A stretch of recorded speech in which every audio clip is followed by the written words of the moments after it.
नमस्कार, बालविश्व मराठी बेबी वर्ल्डमध्ये सर्वांचं मनापासून स्वागत. आजच्या व्हिडिओमध्ये आपण घरामध्ये लहान मुलांसाठी अगदी घट्टसर किंवा क्रीमी असं लहान मुलांना आवडेल असं दही कसं बनवायचं याची रेसिपी पाहणार आहोत. खूप जणांनी रिक्वेस्ट केली होती आणि त्यामुळे मी ही रेसिपी तुमच्यासोबत शेअर करत आहे. इथे मी अर्धा लिटर फुल क्रीम असं गाईचं दूध घेतलेलं आहे. तुम्ही म्हशीचं दूधही वापरू शकता. म्हशीच्या दुधामुळे आणखी हे दही घट्टसर आणि क्रीमी बनायला मदत होते.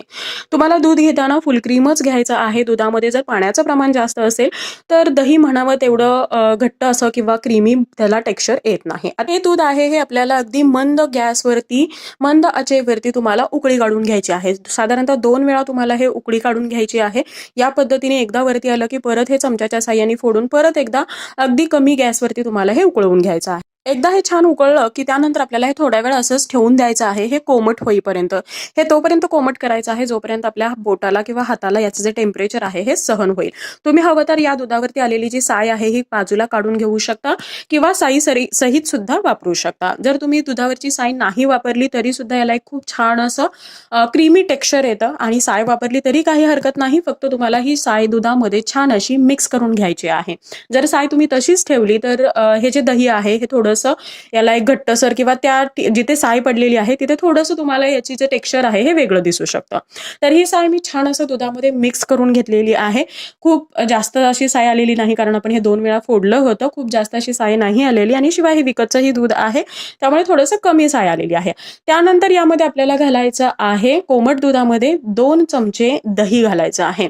लक्षात घ्या, लहान मुलांसाठी जेव्हा आपण दही बनवतो तर त्यावेळी ते खूप आंबट होऊ नये यासाठी तुम्हाला हे जे वरून आपण 2 चमचे दही घातलेलं आहे हे सुद्धा अगदी कमी आंबट असणारच दही घालायचं आहे आणि हे दही आपल्याला छान दुधामध्ये मिक्स करून घ्यायचं आहे.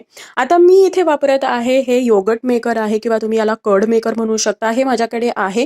यामुळे काय होतं, खूप पटकन दही बनतं. शिवाय थंडीच्या दिवसामध्ये विशेषतः आपण पाहतो की घरामध्ये जेव्हा आपण दही लावतो तर ते व्यवस्थित लागत नाही. तर जर तुमच्याकडे टेम्परेचर कमी असेल किंवा तुम्हाला दही लावायला जमत नसेल तर अशा वेळी हे जे योगर्ट मेकर आहे हे अगदी बेस्ट आहे. यामधलाच हा जो डब्बा तुम्ही पाहता आहात पांढरा ज्यामध्ये मी दूध काढलेला आहे तो याबरोबरच आलेला डब्बा आहे. तर त्यामध्ये तुम्हाला फक्त हे दूध आणि दही एकत्र करायचं आहे, झाकण लावायचं आहे आणि हे याची जी बटन आहे किंवा स्विच आहे हे ऑन करून तुम्हाला चालू ठेवायचं आहे. साधारणतः मी 3 तासापर्यंत जरी ऑन ठेवत असाल थंडीच्या दिवसामध्ये तरी सुद्धा खूप छान पद्धतीने हे दही लागलं जातं. तुम्ही ते पाहू शकता, याची लाईट ऑन झालेली आहे. फक्त एवढंच आहे की तुम्ही जेव्हा हे ऑन करता तर त्यानंतर खूप जास्त वेळा हे हलवायचं नाही. तर हे आहे असं ठेवून द्यायचं आहे आणि तुम्ही ते पाहू शकता अगदी 3 तास झालेलं आहे. आमच्याकडचं जे टेम्परेचर आहे हे 10 डिग्री आहे आणि तरी सुद्धा हे जे दही आहे हे खूप छान क्रीमी असं दही लागलेलं आहे.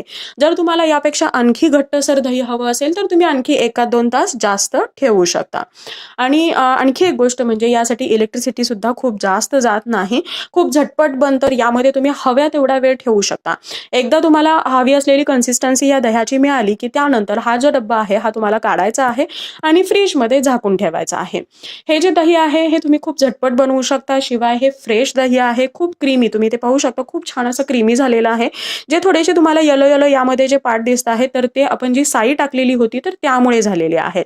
तुम्हाला हे नको असतील तर तुम्ही साई बाजूला काढून फक्त दुधाचा वापर करू शकता आणि त्यामध्ये दही घालून हे दही लावू शकता.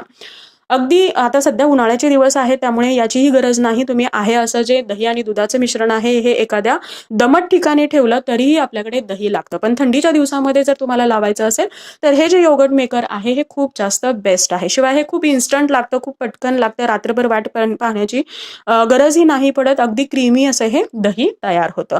तर बऱ्याच जणांनी रिक्वेस्ट केली होती की मी कसं दही बनवते तर ही रेसिपी मी तुमच्यासोबत म्हणून शेअर केलेली आहे. So thank you for watching. Bye. See you soon with new video.